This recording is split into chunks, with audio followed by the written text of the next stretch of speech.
से बोलिए जय श्री हरि, जय भोलेनाथ। प्यारे भक्तों, आज आप सभी श्रवण करें वैकुंठ चतुर्दशी की व्रत कथा। सनातन धर्म में वैकुंठ चतुर्दशी का दिन बेहद महत्वपूर्ण माना गया है। इस बार यह दिन 14 नवंबर 2024 को मनाया जाएगा। इस पवित्र दिन श्री हरि भगवान विष्णु और भोलेनाथ की पूजा का विधान है। इस दिन दीपदान करना भी शुभ माना जाता है। धार्मिक मान्यता है कि दीपदान करने से पितरों को मोक्ष प्राप्त होता है। घर परिवार के लोगों को पितरों का आशीर्वाद मिलता है। यह दिन साल का एक ऐसा दिन है जब भगवान विष्णु और भगवान शिव जी की पूजा एक साथ की जाती है। धार्मिक मान्यता है कि इस दिन विधि पूर्वक पूजा करने से लोगों को मोक्ष की प्राप्ति होती है, जीवन के सभी दुख दूर होते हैं। देवी पुराण के अनुसार वैकुंठी चतुर्दशी को माँ पार्वती की जौ की रोटी का भोग लगाने से उत्तम फल की प्राप्ति होती है। आइए प्यारे भक्तों, हम जानते हैं कि साल 2024 में कब है वैकुंठ चतुर्दशी। हिंदू पांचांग के अनुसार कार्तिक माह के शुक्ला पक्ष की चतुर्दशी तिथि यानी 14 नवंबर 2024 सुबह 9:43 से वैकुंठ चतुर्दशी की शुरुआत होगी। वहीं चतुर्दशी तिथि का समापन अगले दिन 15 नवंबर को सुबह 6:19 पर होगा। माना जाता है कि इस दिन पूजा निशिता काल में की जाती है। यह वजह से कि वैकुंठ चतुर्थी का पूजन 14 नवंबर 2024 को किया जाएगा। वैकुंठ चतुर्दशी व्रत की शुभ मुहूर्त। वैकुंठ चतुर्दशी के दिन निशिता काल की शुरुआत रात 11:39 से लेकर 12:32 तक रहेगी। ऐसे में भक्तों को पूजा करने के लिए करीब 53 मिनट का समय मिलेगा। इस समय में पूजा करने से विशेष रूप से भगवान विष्णु और भगवान शिव की कृपा प्राप्त होगी। अब आइए प्यारे भक्तों, जानते हैं वैकुंठ चतुर्दशी व्रत की पूजन विधि के बारे में। वैकुंठ चतुर्दशी का व्रत करने के लिए सुबह जल्दी उठकर स्नान करें और साफ सुथरे कपड़े पहने। उसके बाद घर का पूजा स्थल के समक्ष खड़े होकर भगवान विष्णु और शिव जी के व्रत का संकल्प करें। पूजा स्थल पर घी का दीपक जलाकर रखें। विष्णु भगवान को बेलपत्र और शिव जी को कमल के फूल अर्पित करें। इसके बाद मंत्र का जाप और व्रत कथा का पाठ करें। जब पूजा समाप्त हो तब भगवान विष्णु और शंकर जी के समक्ष भूल चूक के लिए माफी मांगे। धार्मिक मान्यता है कि इस दिन विधि विधान से पूजा करने वाले साधक को और कथा सुनने वाले भक्तों को वैकुंठ धाम की प्राप्ति होती है। प्यारे भक्तों, अब आप जानिए आज के दिन यानी वैकुंठ चतुर्दशी पर कौन सा उपाय करने से भाग्य चमक जाता है। शास्त्रों में बताया गया है कि वैकुंठ चतुर्दशी के दिन भगवान विष्णु और शिव जी की पूजा एक साथ की जाती है। इसी एक दिन भगवान शिव को तुलसी पत्र अर्पित किया जाता है। ऐसा करने से माता लक्ष्मी भक्तों से प्रसन्न होती है। साथ ही इस दिन भगवान विष्णु को बेलपत्र जरूर अर्पित करना चाहिए। मान्यता है कि ऐसा करने से श्रीहरि प्रसन्न होते हैं और भक्तों को वैकुंठ में स्थान मिलता है। दूसरा उपाय ये है कि शास्त्रों में बताया गया है कि वैकुंठ चतुर्दशी के दिन भगवान शिव को कमल के फूल अर्पित करने से व्यक्ति को मोक्ष की प्राप्ति होती है। इसके लिए 108 फूल सबसे उपयुक्त माने जाते हैं, लेकिन जितना व्यक्ति को मिल जाए वो भी मान्य होगी। इसके साथ भगवान शिव को इस दिन कमल के साथ सफ़ेद चंदन भी अर्पित करें। तीसरा उपाय, शास्त्रों में एक उपाय ये भी बताया गया है कि इस दिन भगवान विष्णु को 3 बेलपत्र अर्पित करें और इसके बाद इन्हें अगले दिन तिजोरी में संभाल कर रखें। ऐसा करने से घर की आर्थिक समस्याएं दूर हो जाती है और धन में वृद्धि होती है। चौथा उपाय, वैकुंठ चतुर्दशी के दिन भगवान शिव को 3 तुलसी पत्र अर्पित करें और पूजा करने के बाद उन्हें जल से भरे हुए तांबे की पात्र में रख दे। अगले दिन स्नान ध्यान के बाद उस जल का छिड़काव पूरे घर में करें। माना जाता है कि ऐसा करने से घर की सभी नकारात्मक समाप्त हो जाती है और घर में सुख समृद्धि आती है। अरे भक्तों, अब हम सभी श्रवण करेंगे बैकुंठ चतुर्दशी की व्रत कथा। कथा को बड़े ही श्रद्धा प्रसन्नचित मन से पूरा अवश्य सुनेगा। विष्णु भगवान भोलेनाथ आप सभी भक्तों की हर मनोकामना को पूर्ण करे। इसी मंगल कामना के साथ आज की कथा शुरू करते हैं। माता पार्वती की जय, गौरी पुत्र गणेश भगवान जी की जय। बैकुंठ चतुर्दशी की पौराणिक कथा के अनुसार एक बार की बात है, नारद जी पृथ्वी लोक से घूमकर बैकुंठ धाम में पहुँचे। भगवान विष्णु उन्हें आदर पूर्वक बैठाते हैं और प्रसन्न होकर उनके आने का कारण पूछते हैं। नारद जी कहते हैं, हे प्रभु, आपने अपना नाम कृपा निधान रखा, इससे आपके जो प्रिय भक्त है वही तर पाते हैं। जो सामान्य नर नारी है वह वंचित रह जाते हैं। इसलिए आप मुझे कोई ऐसा सरल मार्ग बताए जिससे सामान्य भक्त भी आपकी भक्ति कर मुक्ति पा सके। तब भगवान बोले, हे नारद, मेरी बात सुनो।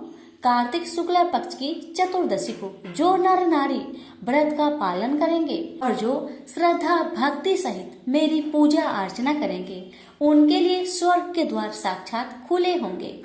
इसके बाद विष्णु जी जय विजय को बुलाते हैं और उन्हें कार्तिक चतुर्दशी को स्वर्ग के द्वार खुला रखने का आदेश देते हैं। भगवान विष्णु कहते हैं कि इस दिन जो भी मेरा भक्त थोड़ा सा भी नाम लेकर मेरा पूजा करेगा वह बैकुंठ धाम को प्राप्त होगा। प्रेम से बोलिए लक्ष्मी नारायण की जय। अब आप सुनिए विष्णु भगवान और शंकर जी की कहानी। पौराणिक मान्यता अनुसार एक बार भगवान विष्णु देवाधिदेव महादेव का पूजन करने के लिए काशी में आए। वहां मणिकर्णिका घाट पर स्नान करके उन्होंने 1000 स्वर्ण कमल पुष्पों से भगवान विश्वनाथ के पूजन का संकल्प किया। अभिषेक के बाद जब वे पूजन करने लगे तो शिव जी ने उनकी भक्ति की परीक्षा के उद्देश्य से एक कमल पुष्प कम कर दिए। भगवान श्री हरि को पूजन की पूर्ति के लिए 1000 कमल पुष्प चढ़ाना था। एक पुष्प की कमी देखकर उन्होंने सोचा, मेरी आंखें तो भी कमल के समान ही है, मुझे तो कमल नयन भी कहा जाता है, साथ में पुंडरीकाक्ष भी कहा जाता है। यह विचार कर भगवान विष्णु अपनी कमल समान आंख चढ़ाने को प्रस्तुत हुए। विष्णु जी की इस अगाध भक्ति से भगवान प्रसन्न होकर विष्णु जी के सामने प्रकट हुए और बोले, हे विष्णु, तुम्हारे समान संसार में दूसरा कोई मेरा भक्त नहीं है। आज की यह कार्तिक शुक्ल चतुर्दशी अब बैकुंठ चतुर्दशी कहलाएगी और इस दिन व्रत पूर्वक जो पहले आपका पूजन करेगा उसे बैकुंठ लोक की प्राप्ति होगी। भगवान शिव ने इसी बैकुंठ चतुर्दशी को करोड़ों सूर्य की कांति के समान वाला सुदर्शन चक्र विष्णु जी को प्रदान किया था। शिव जी तथा विष्णु जी कहते हैं कि इस दिन स्वर्ग के द्वार खुले रहेंगे। मृत्यु लोक में रहने वाला कोई भी व्यक्ति इस व्रत को करता है वह अपना स्थान बैकुंठ धाम में सुनिश्चित करेगा। प्रेम से बोलिए लक्ष्मी नारायण की जय, उमापति शंकर भगवान की जय।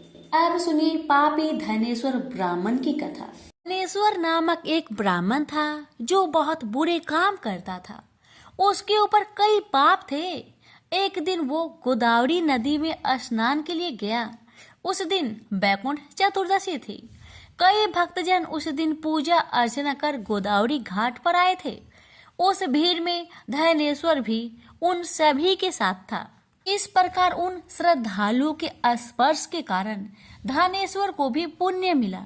जब उसकी मृत्यु हो गई तब उसे यमराज ले गए और नरक में भेज दिए। तब भगवान विष्णु ने कहा, यह बहुत पापी है पर इसने बैकुंठ चतुर्दशी के दिन गोदावरी स्नान किया है और श्रद्धालुओं के पुण्य के कारण इसके सभी पाप नष्ट हो गए हैं, इसलिए इसे बैकुंठ धाम मिलेगा। अतः धनेश्वर को बैकुंठ धाम की प्राप्ति हुई।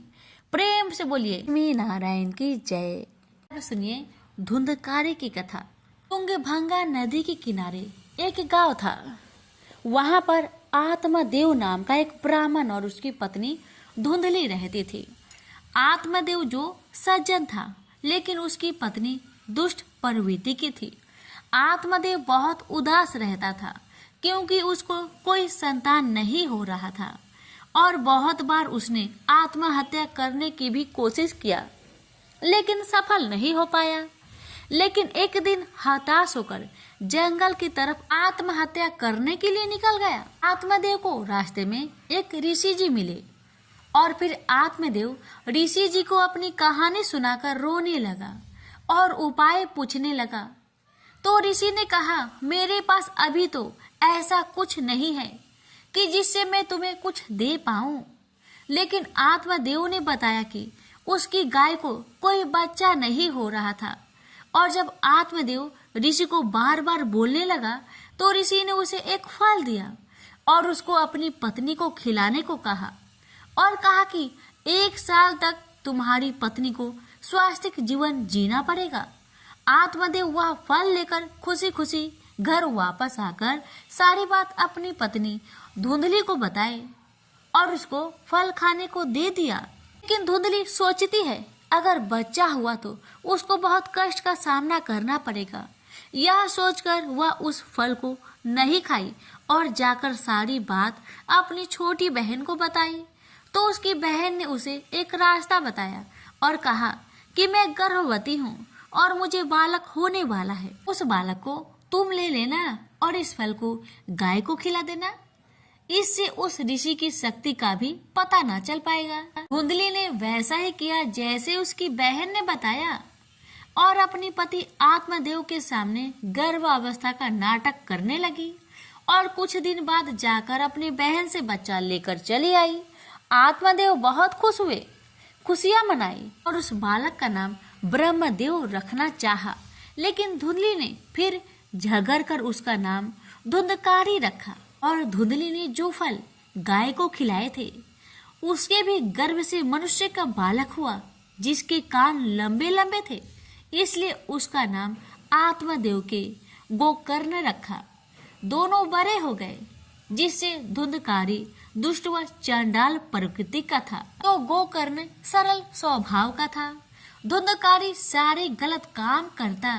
एक दिन तो उसने अपने पिता आत्मदेव की ही पिटाई कर दी।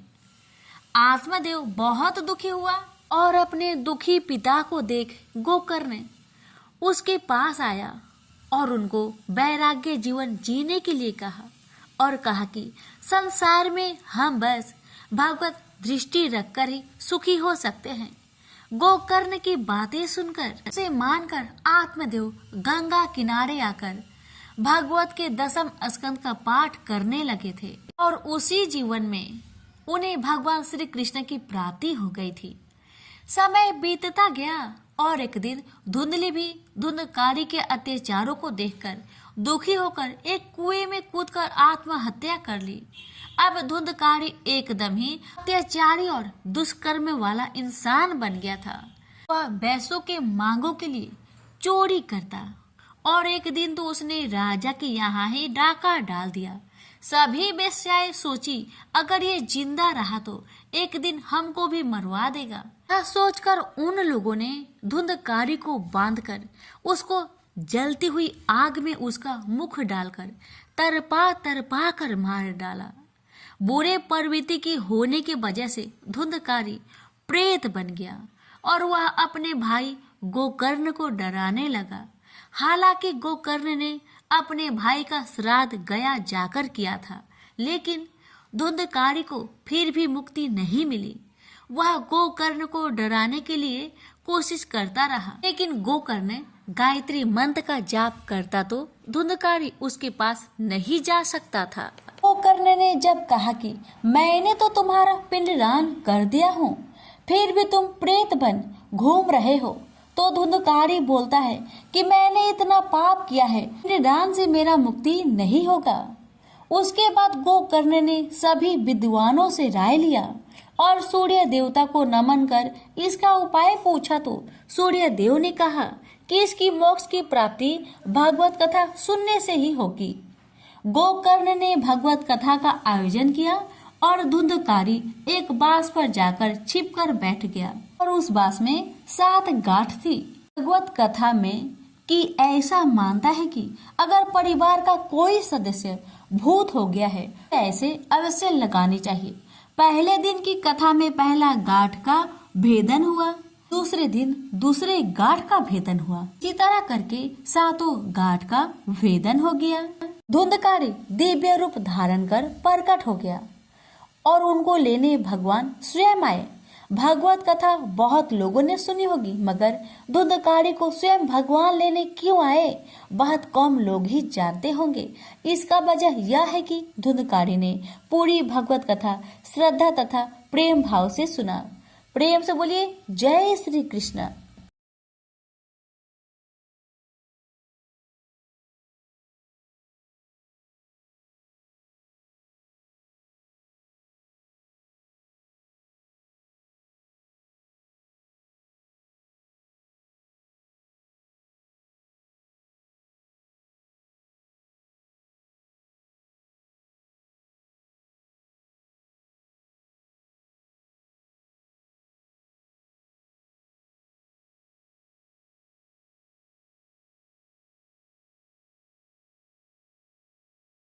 कि एक बार भगवान विष्णु बैकुंठ लोक में लक्ष्मी जी के साथ विराजमान थे। उसी समय उच्च श्रवा नामक अश्व पर सवार होकर रेवंत का आगमन हुआ। उच्च श्रवा अश्व सभी लक्षणों से युक्त, देखने में अत्यंत सुंदर था। उसकी सुंदरता की तुलना किसी अन्य अश्व से नहीं किया जा सकता। अतः लक्ष्मी जी उस अश्व के सौंदर्य को एकटक देखती रह गई। जब भगवान विष्णु ने लक्ष्मी जी को मंत्र मुक्त होकर अश्व को देखते हुए पाया तो उन्होंने उनका ध्यान अश्व की ओर से हटाना चाहा, लेकिन लक्ष्मी जी देखने में तत्लीन रही। भगवान विष्णु द्वारा बार बार झांक झोरने पर भी जब उनकी तंद्रा भंग न हुई तब इसे अपनी अवहेलना समझकर भगवान विष्णु को क्रोध आ गया और उन्होंने गुस्से में आकर लक्ष्मी जी को श्राप देते हुए कहा कि तुम इस समय अश्व के सौंदर्य में इतनी खोई हुई हो कि मेरे द्वारा बार बार झकझोर करने पर भी तुम्हारा ध्यान इसी में लगा रहा। अब तुम अश्वी हो जाओ। जब लक्ष्मी जी का ध्यान भंग हुआ और श्राप के बारे में पता चला तो वो क्षमा मांगते हुई समर्पित भाव से भगवान विष्णु की वंदना करने लगी। मैं आपके वियोग में एक पल भी जीवित नहीं रह सकती, अतः आप मुझ पर कृपा करें एवं अपना श्राप वापस ले लीजिए। तब विष्णु जी ने अपने श्राप में सुधार करते हुए कहा, श्राप तो पूरी तरह वापस नहीं लिया जा सकता, लेकिन हाँ, तुम्हारे अश्वी रूप में पुत्र प्रसव के बाद तुम्हें इस योनि से मुक्ति मिलेगी और तुम पुनः मेरे पास वापस लौटोगी। भगवान विष्णु के श्राप से अश्वी बनी हुई लक्ष्मी जी यमुना पर तमसा नदी के संगम पर भगवान शिव की तपस्या करने लगी। लक्ष्मी जी के तप से प्रसन्न होकर शिव पार्वती के साथ आए। उन्होंने लक्ष्मी जी से तप करने का कारण पूछा। तब लक्ष्मी जी ने अश्वी हो जाने से संबंधित सारा वृत्तांत उन्हें सुना दिया और अपने उद्धार की प्रार्थना उनसे करने लगी। तब भगवान शिव ने कहा, देवी तुम चिंता ना करो, इसके लिए मैं विष्णु को समझाऊंगा कि वे अश्व का रूप धारण करके तुम्हारे साथ रमन करे और तुमसे अपने जैसा ही पुत्र उत्पन्न करे ताकि तुम उनके पास शीघ्र वापस जा सको। भगवान शिव की बात सुनकर अश्वी रूपधारी लक्ष्मी जी को काफी प्रसन्नता हुई।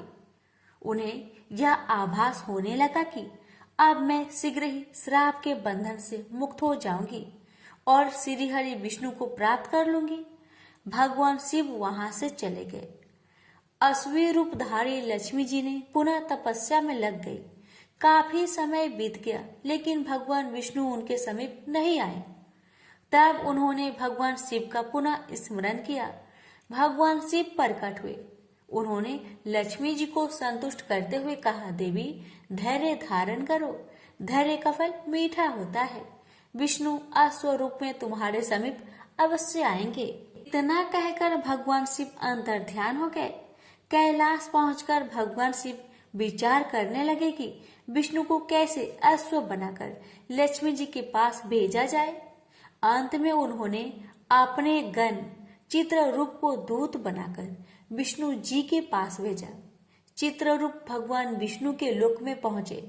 भगवान शिव का दूत आया है, यह जानकर भगवान विष्णु ने दूत से सारा समाचार कहने को कहा। दूत ने भगवान शिव की सारी बातें उन्हें कह सुनाई। अंत में भगवान विष्णु शिव का प्रस्ताव मानकर अश्व बनने के लिए तैयार हो गए। उन्होंने अश्व रूप धारण किया और पहुंच गए यमुना और तमसा के संगम पर, जहां लक्ष्मी जी अश्व का रूप धारण कर तपस्या कर रही थी। भगवान विष्णु को अश्व रूप में आया देखकर अश्वी रूपधारी लक्ष्मी जी काफी प्रसन्न हुई। दोनों एक साथ विचरण एवं रमन करने लगे। कुछ ही समय पश्चात अश्वी रूपधारी लक्ष्मी गर्भवती हो गई। यथा समय अश्वी के गर्भ से एक सुंदर बालक का जन्म हुआ। तत्पश्चात लक्ष्मी जी बैकुंठ लोक श्री हरि विष्णु के पास चली गई। लक्ष्मी जी के जाने के बाद उस बालक के पालन पोषण की जिम्मेवारी यताति के पुत्र उर्वसु ने ले लिया, क्योंकि वे संतानहीन थे और पुत्र प्राप्ति हेतु यज्ञ कर रहे थे। उस बालक का नाम हेहय रखा गया। कालांतर में हेहय के वंशज ही हेहय वंशी कहलाए। प्रेम से बोलिए लक्ष्मी नारायण की जय। एक बार माली, सुमाली और मल्यवान नाम के 3 राक्षस भाइयों ने ब्रह्मा जी को प्रसन्न करने के लिए कठोर तपस्या किया। उनकी तपस्या से परेशान होकर ब्रह्मा जी प्रकट हुए और बोले, मैं तुम्हारी तपस्या से प्रसन्न हूँ, वर मांगो। तीनों ने एक स्वर में कहा, भगवान यदि आप हमारी तपस्या से प्रसन्न हैं तो हमें ऐसा वरदान दीजिए ताकि हम किसी से पराजित ना हो। ब्रह्मा जी ने कहा, ऐसा ही होगा, मगर एक बात याद रखना, अगर तुम लोग भगवान विष्णु से युद्ध कर बैठो तो तुम्हारी मौत निश्चित है। राक्षस ब्रह्मा जी की बात मान गए। उन्होंने कहा, प्रभु हमारे लिए किसी ऐसे स्थान का निर्माण करें जहां हम निर्विघ्न रह सके, जहां पर हमें किसी प्रकार का भय ना हो। ब्रह्मा जी कुछ सोचते हुए बोले, तुम लोगों के लिए मुझे किसी स्थान का निर्माण नहीं करना पड़ेगा। समुद्र के बीचों बीच सोने की एक नगरी लंका नाम से है। उसे पवन ने विश्वकर्मा की मदद से बनवाया है। वह आजकल खाली पड़ी है। तुम लोग उस नगरी में रहो, वह हर प्रकार से सुरक्षित है। इतना कहकर ब्रह्मा जी अंतर ध्यान हो गए। तीनों भाई प्रसन्न मन से लंका की ओर चल पड़े।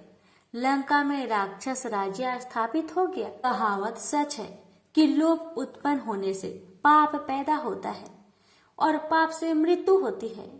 एक दिन लंका में तीनों भाइयों ने विचार किया कि देवतागण विष्णु भगवान का अभय दान पाकर किसी से नहीं डरते, यह अच्छी बात नहीं है।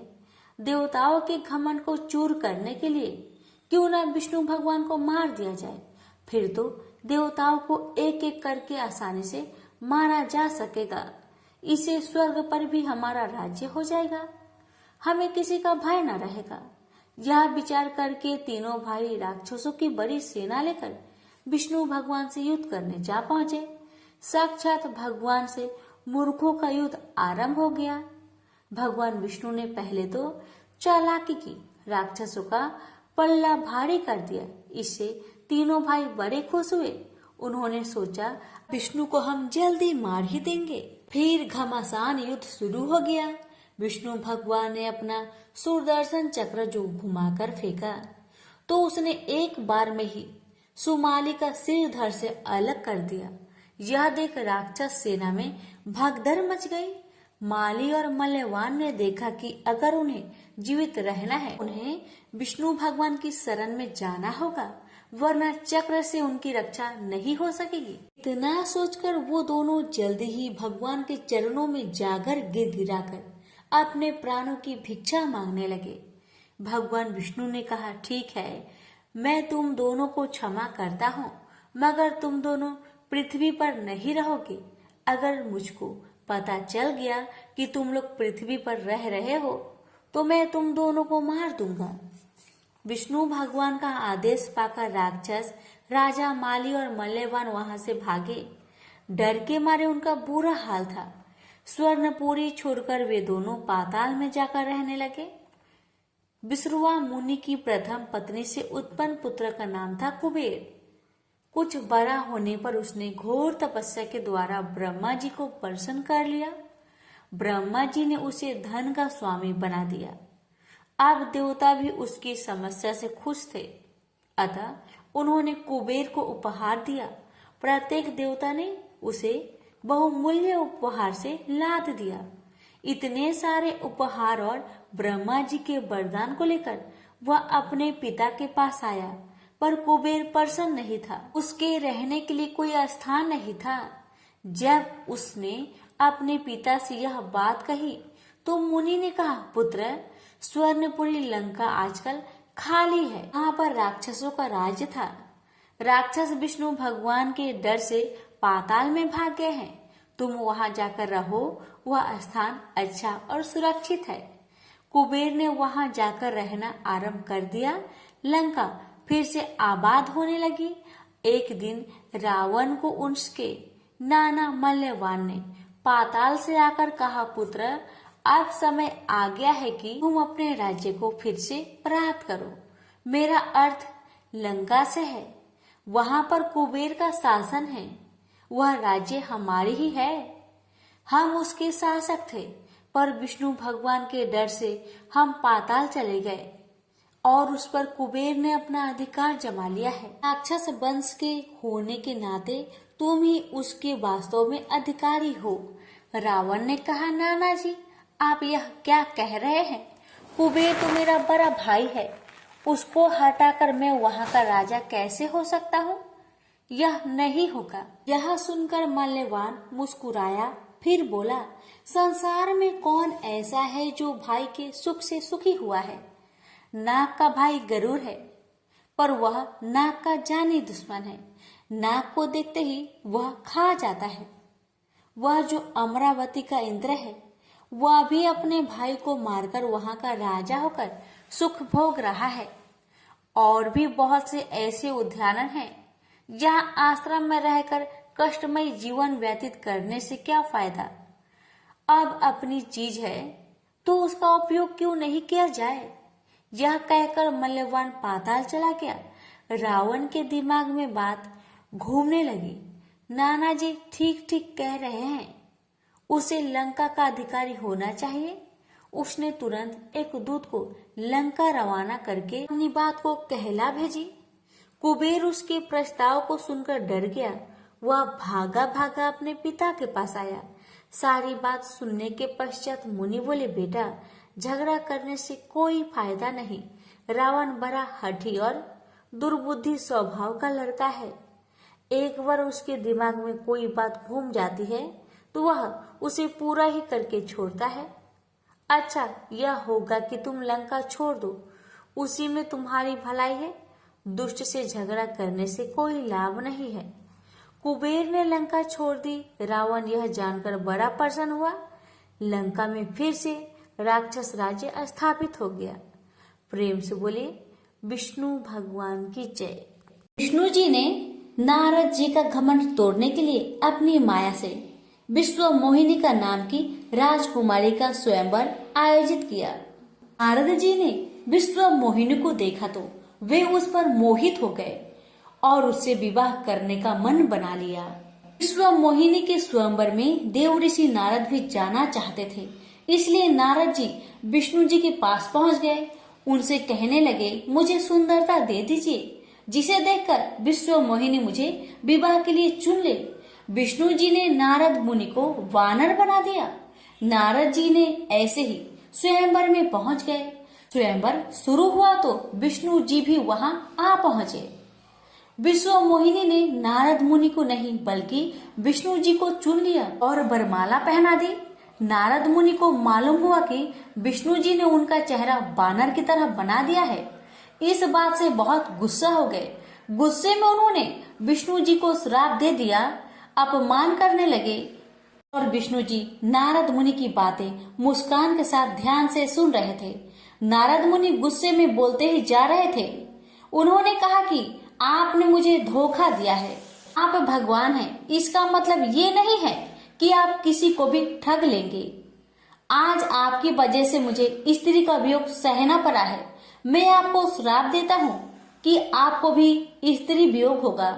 आपने मुझे वानर का चेहरा दिया है तो एक दिन आपको बंदरों की मदद लेनी होगी। ये सारी बातें लक्ष्मी जी भी सुन रही थी। देवी ने विष्णु जी से कहा कि आप इतनी बातें क्यों सुन रहे हैं। विष्णु जी ने देवी से कहा कि नारद मुनि से स्तुति बहुत सुनी है, आज निंदा भी सुन लेते हैं। जब नारद जी शांत हुए तो विष्णु जी ने कहा कि मैं आपका श्राप स्वीकार करता हूँ। इसके बाद भगवान ने उन्हें समझाया कि आप संत हैं, आपको घमंड हो गया है और आपके जैसे संत के लिए घमंड करना अच्छा नहीं है। इस वजह से मैंने आपका घमंड तोड़ने के लिए ही ये पूरी माया रची थी। वह राज्य, राजकुमारी, स्वयंवर सब मेरी माया ही थी। आप जैसे संत के मन में एक राजकुमारी के लिए काम वासना जागना सही नहीं है।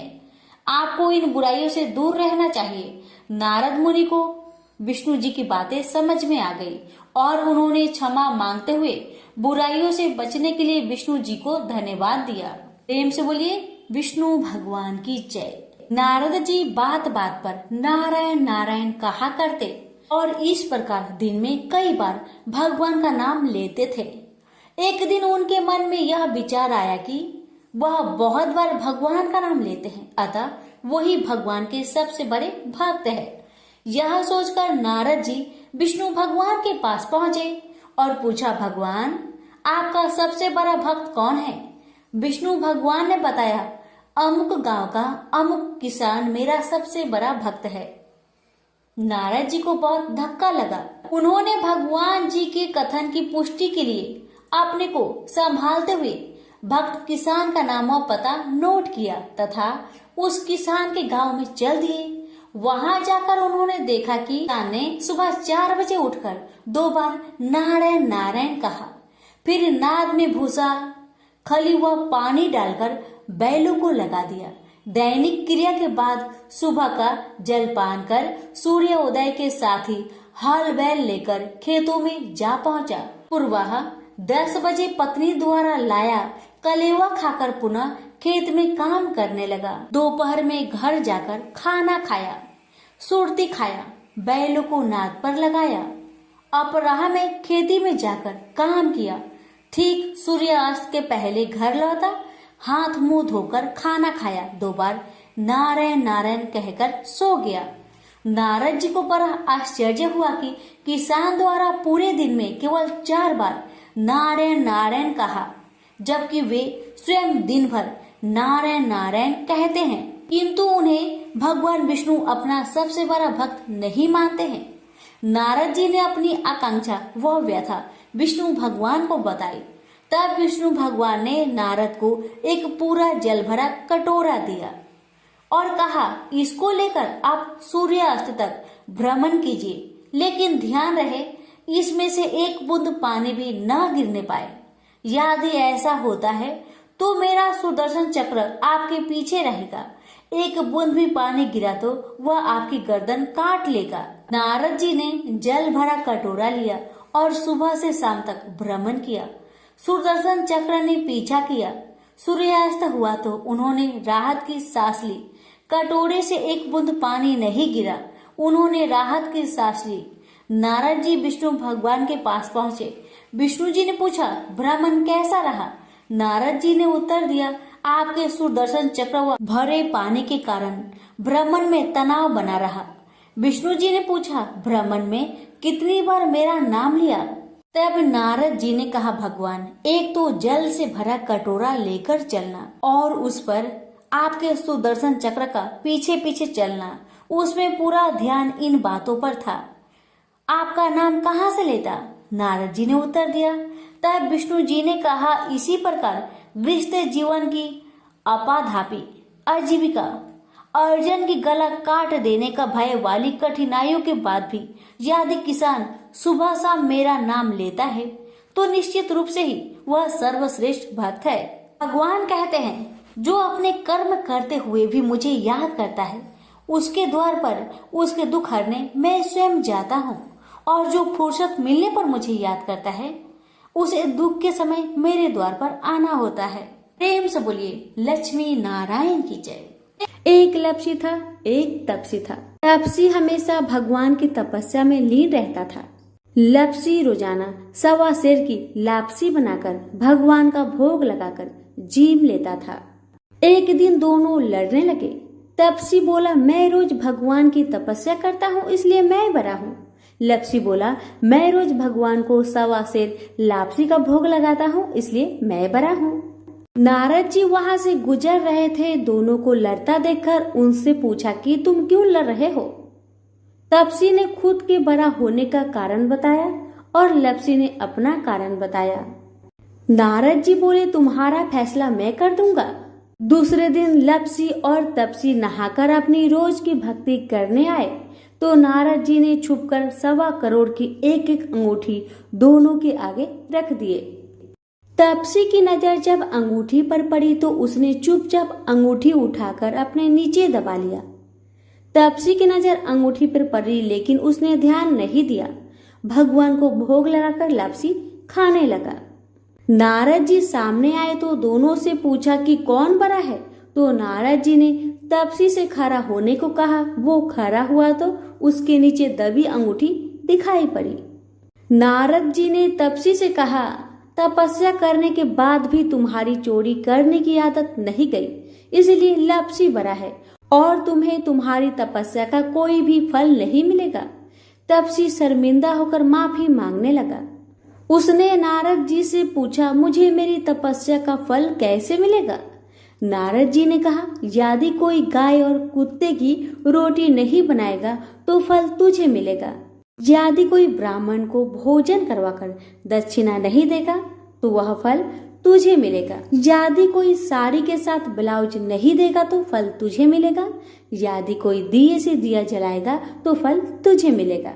यदि कोई सारी कहानी सुने लेकिन तुम्हारी कहानी नहीं सुने तो फल तुझे मिलेगा। उसी दिन से हर व्रत कथा कहानी के साथ लपसी तपसी की कहानी भी सुनी और कही जाती है। प्रेम से बोलिए लक्ष्मी नारायण की जय। एक समय की बात है कि विष्णु भगवान का विवाह लक्ष्मी जी के साथ निश्चित हो गया। विवाह की तैयारी होने लगी। सभी देवताओं को निमंत्रण भेजे गए, परंतु गणेश जी को निमंत्रण नहीं दिया गया। कारण जो भी रहा हो, अब भगवान विष्णु की बारात जाने का समय आ गया। सभी देवता अपनी पत्नियों के साथ विवाह समारोह में आए। उन सब ने देखा कि गणेश जी कहीं दिखाई नहीं दे रहे हैं। तब वे आपस में चर्चा करने लगे कि क्या गणेश जी को नहीं न्योता गया है या स्वयं गणेश जी नहीं आए हैं। सभी को इस बात पर आश्चर्य होने लगा। तभी सबने विचार किया कि विष्णु भगवान से ही इसका कारण पूछा जाए। विष्णु भगवान से पूछने पर उन्होंने कहा कि हमने गणेश जी के पिता भोलेनाथ महादेव को न्योता भेजा है। यदि गणेश जी अपने पिता के साथ आना चाहते हैं तो आ जाए। अलग से न्योता देने की कोई आवश्यकता भी नहीं है। दूसरी बात यह है कि उनको 1.25 मन मूंग, 1.25 मन चावल, 1.25 मन घी और 1.25 मन लड्डू का भोजन दिन भर में चाहिए। यदि गणेश जी नहीं आएंगे तो कोई बात नहीं। दूसरे के घर जाकर इतना सारा खाना पीना अच्छा भी नहीं लगता। इतनी वार्ता कर ही रहे थे कि किसी एक ने सुझाव दिया, यदि गणेश जी आ भी जाए तो उनको द्वारपाल बनाकर बैठा देंगे कि आप घर का ध्यान रखना। आप तो चूहे पर बैठकर धीरे धीरे चलोगे तो बारात से बहुत पीछे रह जाओगे। यह सुझाव भी सबको पसंद आ गया तो विष्णु भगवान ने भी अपनी सहमति दे दी। होना क्या था, इतने में ही गणेश जी वहां आ पहुंचे और उन्हें समझा बुझाकर घर की रखवाली करने बैठा दिया गया। बारात चल दी। तब नारद जी ने देखा कि गणेश जी तो दरवाजे पर ही बैठे हुए हैं, तो वे गणेश जी के पास गए और रुकने का कारण पूछा। गणेश जी कहने लगे कि विष्णु भगवान ने मेरा बहुत अपमान किया है। नारद जी ने कहा कि आप अपनी मूषक सेना को आगे भेज दीजिए तो वह रास्ता खोद देगी, जिससे उनके वाहन धरती में धंस जाएगी। तब आपको सम्मान पूर्वक बुलाना ही पड़ेगा। अब तो गणेश जी ने अपनी मूषक सेना जल्दी से आगे भेज दी और सेना ने जमीन पोली कर दी। जब बारात वहां से निकली तो रथों के पहिए धरती में धंस गए। लाख कोशिश करे परंतु पहिए न निकले। सभी ने अपने अपने उपाय किए परंतु पहिए तो नहीं निकले, बल्कि जगह जगह से टूट गए। किसी की समझ में नहीं आ रहा था कि अब क्या किया जाए। तब तो नारद जी ने कहा, आप लोगों ने गणेश जी का अपमान करके अच्छा नहीं किया। यदि उन्हें मनाकर लाया जाए तो आपका कार्य सिद्ध हो सकता है और यह संकट टल सकता है। भगवान शंकर ने अपने दूत नंदी को भेजा और वे गणेश जी को लेकर आए। गणेश जी का आदर सम्मान के साथ पूजन किया। तब कहीं रथ के पहिए निकले। अब रथ के पहिए निकल तो गए परंतु वह टूट फूट गए थे। उन्हें सुधारेगा कौन? पास के खेत में खाती काम कर रहा था, उसे बुलाया गया। खाती अपना कार्य करने से पहले श्री गणेशाय नमः कहकर गणेश जी की वंदना मन ही मन करने लगा। देखते ही देखते खाती ने सभी पहियों को ठीक कर दिया। तब खाती कहने लगा कि देवताओं, आपने सर्वप्रथम गणेश जी को नहीं मनाया होगा और न ही उनका पूजन किया होगा, इसलिए तो आपके साथ यह संकट आया है। हम तो मूर्ख अज्ञानी हैं, फिर भी पहले गणेश जी को पूजते हैं, उनका ध्यान करते हैं। आप लोग तो देवतागण हैं, फिर भी आप गणेश जी को कैसे भूल गए? अब आप लोग भगवान श्री गणेश जी की जय बोलकर जाए तो आपके सब काम बन जाएंगे और कोई संकट भी नहीं आएगा। ऐसा कहते हुए बारात वहां से चल दी और विष्णु भगवान का लक्ष्मी जी के साथ विवाह संपन्न करा के सभी सकुशल घर लौट आए। हे गणेश जी महाराज, आपने विष्णु को जैसे कारज सरियो ऐसा कारज सबका सिद्ध कर जो। बोलो गजानन भगवान की जय।